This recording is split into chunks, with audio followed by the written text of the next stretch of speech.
پہ اسلامی تاریخ میں یزید کے بعد بھی گزرے ہیں. بڑے بڑے محدثین ہیں جن کے ناموں میں یزید آتا ہے. بات چل پڑی ہے تو میں چھیڑ دوں یہ موضوع تھوڑا سا. میں نے کچھ دن پہلے ایک بیان کیا ہے کہ یزید کے بارے میں حضرت مفتی تقی عثمانی صاحب کی رائے معتدل ہے. میرے خیال میں ان کی رائے یہ ہے کہ یزید کا حضرت حسین کے قتل میں شریک ہونا یا ان کے حکم پہ قتل کرنا یہ کسی مستند روایت سے ثابت، بولو بھائی، نہیں ہے، ثابت نہیں ہے. اسی طرح یزید کا شرابی، کبابی، یہ سب چیزیں بھی کسی مستند اوتھینٹک روایت سے ثابت نہیں ہیں. روایتیں بھی ہیں، اس طرف بھی ہیں اس طرف بھی ہیں، کوئی مستند مضبوط چیز نہیں ہے. شرعی شہادت چاہیے نا فاسق قرار دینے کے لیے، تو وہ نہیں ہے. اس بیس پہ حضرت مفتی تقی صاحب کی رائے یہ ہے کہ یزید کے بارے میں کیا کیا جائے؟ خاموش. نہ رحمت اللہ علیہ بولو نہ لعنت اللہ، کیونکہ اگر وہ قتل میں شریک تھا تو رحمت اللہ بولنے پر پکڑے جاؤ گے قیامت کے دن، اور اگر نہیں تھا تو لعنت اللہ بولنے پر پکڑے جاؤ گے. یہ بات میں نے کہی اور میری شامت آئی. ہول سیل کے حساب سے لعنت اس پر، اللہ کرے تیرا حشر یزید کے ساتھ ہو. اتنی گالیاں پڑی ہیں. تو میں آج ہی کی بات ہے، صبح ایک شیعہ سے میری ملاقات ہوئی. وہ ذرا ایجوکیٹڈ آدمی ہے، پڑھے لکھے آدمی ہے. میرا کچھ مالی لین دین ان سے، آپ بھی تھے نا اس وقت، صبح یہ بھی بیٹھے ہوئے تھے. بینک میں جانا ہوا، وہ کام تھا مجھے وہاں پہ بینک میں، وہ کیونکہ میرا ان سے واسطہ پڑتا رہتا ہے. تو میں نے ان سے یہ کہا، میں نے کہا دیکھو آپ پڑھے لکھے آدمی ہو، آپ شیعہ ہو، مجھے ایک بات بتاؤ، میں اگر یہ کہتا کہ حضرت حسین کے قاتلوں پر لعنت بھیجنا جائز نہیں ہے تو آپ 100 دفعہ مجھ پہ لعنت بھیجتے. ہم کہتے ہیں حضرت حسین کے قتل میں جو شریک تھا، جس نے حکم دیا حضرت حسین کے قتل کا، کروڑہا لعنت ہو اس کے اوپر. کروڑہا لعنت. لعنت کا لفظ اس کے لیے کیا ہے؟ چھوٹا ہے. کروڑہا لعنتیں اس کے اوپر. یہ ہمارا عقیدہ ہے اور اہل بیت سے محبت کا تقاضا ہے. باقی یزید اس قتل میں شریک تھا یا نہیں تھا، نہ اس بارے میں ہمیں حضرت حسین کا کوئی قول ملتا ہے، نہ کوئی صحیح حدیث ملتی ہے، نہ کوئی بہت مستند تاریخی، بولو بھائی، روایت. اس بارے میں ہمیں ملتا ہے تو خطیبوں کی تقریریں ملتی ہیں. اور اگر ائمہ کرام سے، مجتہدین سے، بڑے بڑے حضرات سے، فقہا سے اگر اس کے خلاف ثابت ہے تو اس کے حق میں بھی ثابت ہے. تو ان کے اقوال میں کیا ہے آپس میں، یعنی جس کی جو تحقیق تھی اس نے اسی حساب سے بات، بولو بھائی، کر دی. تو اب ہم یہ کہتے ہیں کہ جو حضرت حسین کے قتل میں شریک تھا اس پہ 100 دفعہ لعنت. لیکن بات یہ ہے کہ آپ یہ ثابت کرنے کے لیے کہ یزید قتل میں شریک تھا یا نہیں تھا، میری رائے کو فالو مت کریں، نہ حضرت مفتی تقی صاحب کی رائے کو. آپ تحقیق کریں. اگر آپ نے تحقیق کرنی ہے تو تحقیق کا طریقہ یہ ہے کہ جو یزید کو قاتل کہتے ہیں ان کی تحریریں بھی پڑھیں، اور اشاعت التوحید کے بعض علماء نے یزید کے حق میں کتابیں لکھی ہیں. انجمن اشاعت توحید ہے نا جو KPK میں، پنجاب میں بہت بڑی جماعت ہے، ان کے بعض علماء نے، میں ان کتابوں کا نام اور حوالہ اس لیے نہیں دوں گا کہ پھر میرے اوپر بمبارمنٹ کہ آپ اس کو پروموٹ کرنے کے لیے، اصل میں مقصد ہے اس کتاب کو پروموٹ کرنا، وہ آپ خود ہی تحقیق کر لیں. بعض علماء نے کتابیں لکھی ہیں جس میں دلائل سے انہوں نے یہ ثابت کیا ہے کہ یزید حضرت حسین کے قتل میں شریک، بولو بھائی، نہیں تھا، اور فاسق فاجر بھی نہیں تھا، لہذا وہ رحمت اللہ علیہ کہتے ہیں. تو پھر آپ رحمت اللہ علیہ والے بھی تحریریں پڑھیں، لعنت اللہ علیہ والی بھی تحریریں پڑھیں، اس کے بعد پھر آپ ایک رائے قائم کریں. ادھر کی پڑھی ہیں ادھر کی پڑھی نہیں ہے، اور جو ذرا سی بات کرتا ہے اس پہ آپ نے لعنتیں بھیجنا شروع. یہ اندھی تقلید ہے. اور اگر آپ نے دونوں تحریریں نہیں پڑھی تو آپ بولو ہمیں نہیں پتا کیا تھا، کیونکہ ہر چیز کا پتا ہونا ضروری. بھائی ہر آدمی کے پاس اتنا ٹائم نہیں ہے نا کہ ادھر کی بھی سنے ادھر کی بھی سنے. اور یہ اسلام کے بنیادی مسائل میں سے ہے نہیں. اسلام کے بنیادی مسائل میں اتنی چیز تو ہے کہ اہل بیت کا دشمن اور ان کا قاتل لعنتی ہے، اس سے ہم کسی صورت میں محبت نہیں کر سکتے. یہ تو ہمارے ایمان کا حصہ ہے، کیونکہ اہل بیت سے محبت ہمارے ایمان کا جزو ہے. لیکن یہ تھا یا نہیں تھا، یہ تاریخ، ہسٹری بتائے گی، اور تاریخی روایتیں دونوں طرف ہیں. تو دونوں طرف کی کتابیں پڑھ کے آپ فیصلہ کریں. پھر آپ مجھے بھی گالیاں دے سکتے ہیں, اہل ہیں. جب تک آپ نے دونوں جانب کی کتابیں نہیں پڑھی تو آپ کے لیے وہی رائے بہتر ہے جو میری رائے ہے, کہ چپ کر کے خاموشی سے بیٹھ جاؤ, نہ لعنت اللہ علیہ کہو اور نہ رحمت اللہ. کیونکہ اگر لعنت اللہ علیہ ہوا تو رحمت اللہ علیہ کہنا قیامت کے دن گلے پڑ جائے گا, اور اگر وہ نکلا لعنت اللہ تو پھر اگر وہ نکلا رحمت اللہ تو پھر لعنت اللہ علیہ کہنا قیامت کے دن کیا پڑ جائے گا, گلے. تو اس لیے بہتر ہے اجمالی بات کی جائے کہ جو بھی حضرت حسین کے قتل میں کربلا میں شریک تھا, کروڑہ لعنت اس کے اوپر. بس کون تھا ہمیں نہیں, مجھے نہیں پتا, کم از کم یعنی آپ یہ کہہ سکتے ہیں مجھے نہیں. اور اگر آپ کو پتا ہے تو پھر دونوں کتابیں پڑھیں آپ, جو اشاعت و توحید کے علماء نے اس کے حق میں لکھی ہیں, یہ بات سلفی علماء نے بھی لکھی ہیں, وہ بھی پڑھیں آپ, اور اس کے مخالف بھی پڑھیں. پھر ایک رائے قائم کر کے آپ کو کلپ بازی کی اجازت. حسین کا سفر فضائل کی صورت میں سنانے لگا. موضوع سے دلچسپی نہ ہو تو کوشش کیجئے کہ تائید کا حق ادا ہو. امام حسین علیہ السلام نے مدینہ چھوڑا اور مکہ پہنچ گئے. 28 رجب روانگی مدینہ سے, شعبان کی 2 امام حسین کا دخول ہے مکہ میں. پھر امام حسین علیہ السلام 4.5 ماہ تک مکے میں بیٹھے رہے. تاریخ مورخ نے ہمیں کہا حسین حج کا انتظار کر رہے تھے. میرا پہلا سوال یہاں پہ اتنے بھرے مجمع سے یہ ہے کہ حسین علم امامت سے جانتے تھے کہ میں نے حج نہیں پڑھنا؟ کربلا سانحہ نہیں, کربلا حادثہ نہیں, کربلا ایک راز تھا جو پہلے طے ہو چکا تھا, اور حسین نے نبیوں کی روحوں میں سے کھڑے ہو کے اسے قبول کیا تھا. امام حسین علیہ السلام جب جانتے تھے کہ میں نے حج نہیں پڑھنا, پھر مکہ میں رکنے کی وجہ کیا تھی؟ ہم ذاکر ہیں امام حسین کے سب سے چھوٹے, ہم کسی مجلس میں جا رہے ہیں, بابا تنویر شاہ جی رستے سے فون آ جائے کہ آخری ذاکر پڑھ رہا ہے, ہم ٹائم کا اندازہ لگائیں کہ ہمارے پہنچنے تک مجلس ختم ہو جائے گی.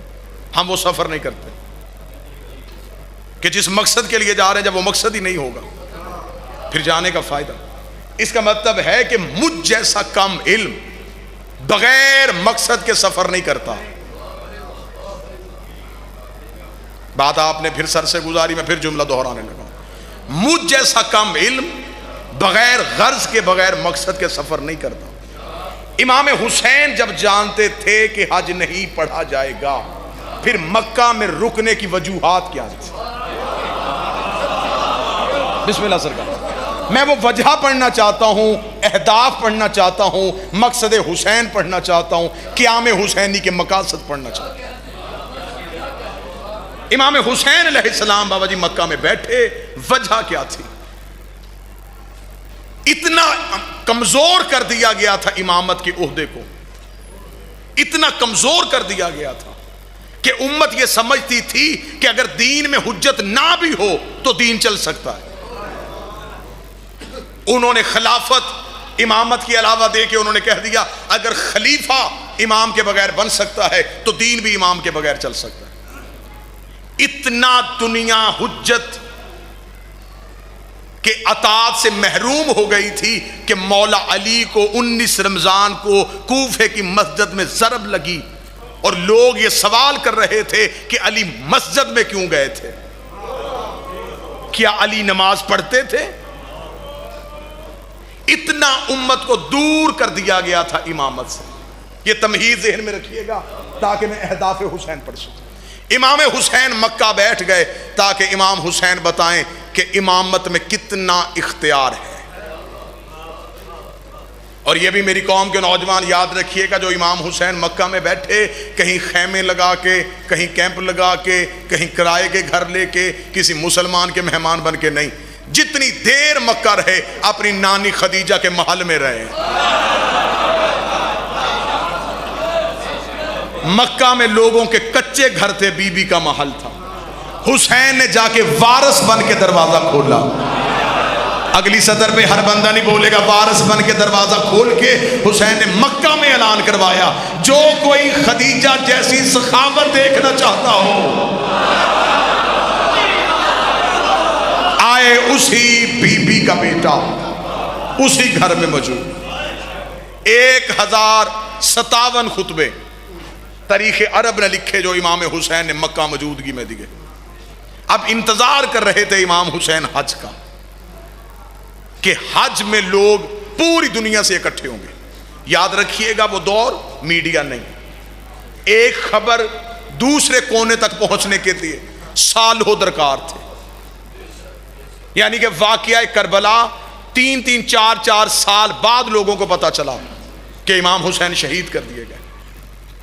اب امام حسین انتظار کر رہے تھے کہ حج کے دنوں میں ہر ملک کے مسلمان آئیں گے، بلکہ صرف مسلمان ہی نہیں، عرب کی سب سے بڑی تجارتی منڈی حج کے دنوں میں لگتی تھی۔ موضوع کے ساتھ دلچسپی ہے یا نہیں؟ جو غیر مسلم، جو مسلمان نہیں بھی تھے، وہ بھی خرید و فروخت کے لیے حج کے دنوں میں پہنچ جاتے تھے۔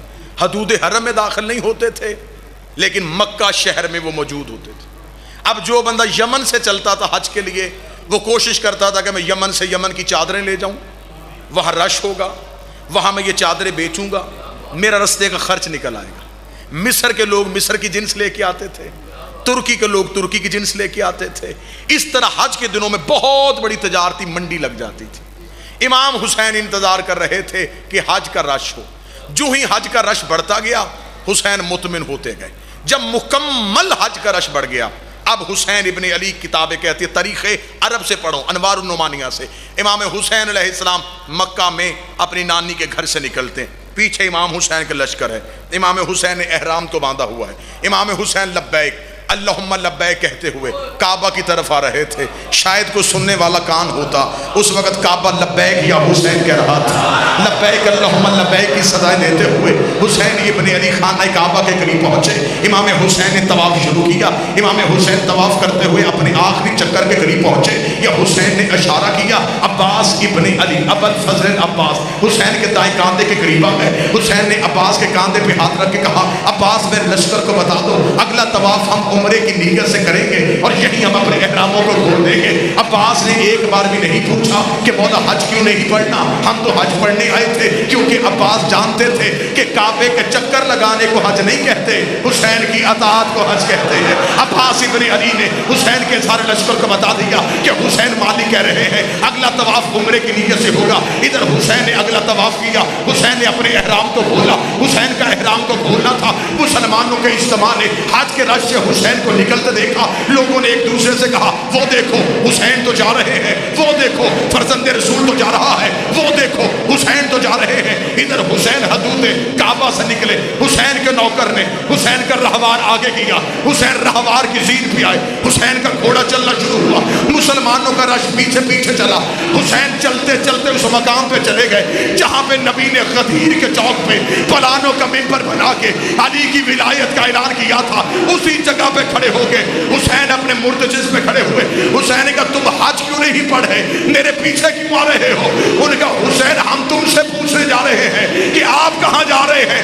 حسین نے کہا تم پڑھو حج، میں دین کی خاطر جا رہا ہوں، میں دین کی خاطر جا رہا ہوں۔ رکھ مولوی کے سر پہ قرآن۔ حسین نے حج سے نکل کے دنیا کو بتا دیا کہ جس عبادت سے حسین نکل جائے پیچھے سوائے یزیدیت کے رہتا ہی کچھ۔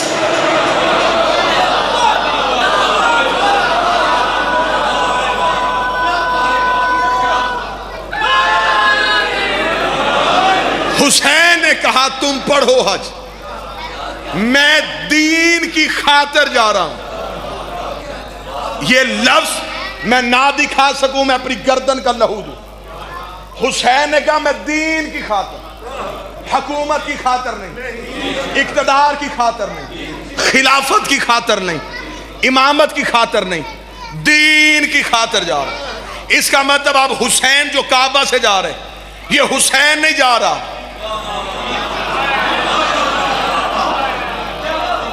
یہ دین جا رہا ہے۔ مسلمان مولوی نے لکھا حسین چلے گئے، اجمیر میں بیٹھے فقیر نے کہا حسین نہیں گئے، دین اصل حسین۔